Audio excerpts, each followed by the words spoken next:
Donc, comme je l'ai dit, nous allons parler dans cette vidéo. Je vous montre un peu la nature, c'est tellement beau. Regardez, voilà. Ça, c'est l'autoroute. J'ai juste garé, comme je l'ai dit, pour pouvoir vous faire cette vidéo.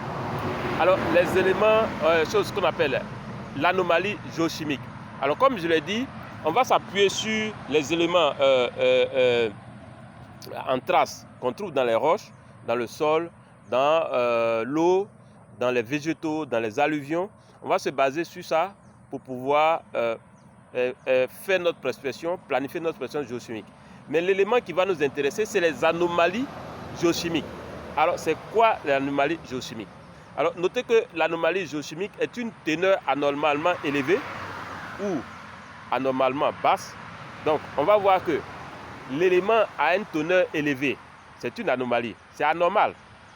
Ou l'élément a une teneur anormalement bas, c'est ça l'anomalie. Donc, on va chercher, soit c'est l'élément anormalement élevé, soit c'est l'élément anormalement bas. Donc, l'anomalie géochimique est une teneur anormalement élevée ou anormalement bas par rapport à la teneur moyenne de l'environnement régional, par exemple, donc ce qu'on appelle le fond géochimique. Donc, quand vous prenez l'or, quand vous faites une prospection par rapport à l'or, vous avez d'abord un fond géochimique de la région, de la zone.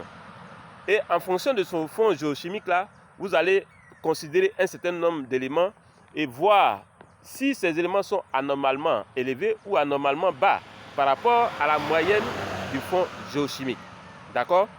Alors, c'est donc cette anomalie-là, soit qui est un élément élevé, on a déjà le fond géochimique qui nous donne une idée de la valeur normale. Donc, si on est trop élevé par rapport à la valeur normale, c'est une anomalie pour nous. Si on est trop bas par rapport à la valeur normale, c'est une anomalie.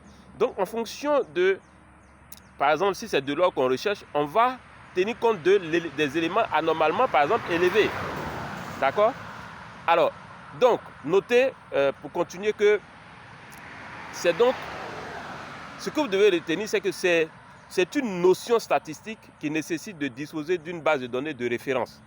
Donc, si vous n'avez pas une base de données de référence, vous n'avez pas, par exemple, un fond géochimique, vous ne pouvez pas comparer pour savoir qu'est-ce qui est anormal, c'est-à-dire qu'est-ce qui est au-dessus, trop au-dessus de la valeur normale ou trop bas de la valeur normale. Donc, c'est des éléments géochimiques sur lesquels, des éléments statistiques en fait, sur lesquels on va s'appuyer.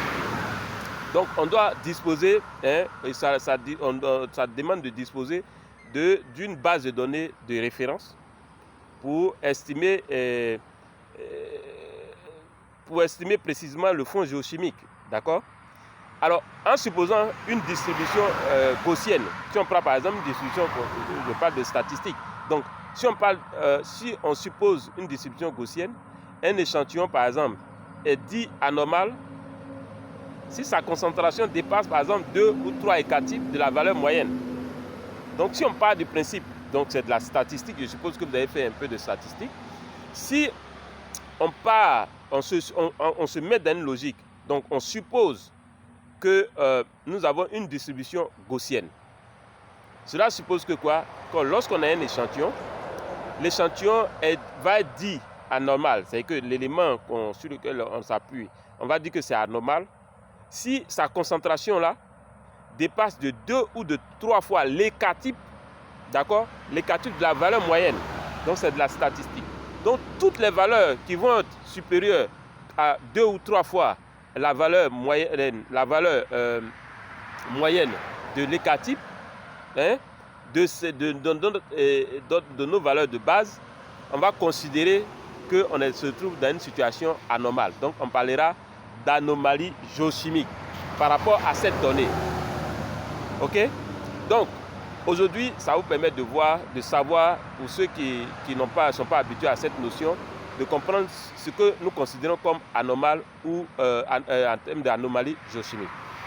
Alors, dans les cas des éléments, par exemple, qui sont en trace, dont la distribution naturelle, par exemple, est le log normal, il est fréquemment nécessaire, par exemple, d'utiliser ce qu'on appelle une échelle logarithmique.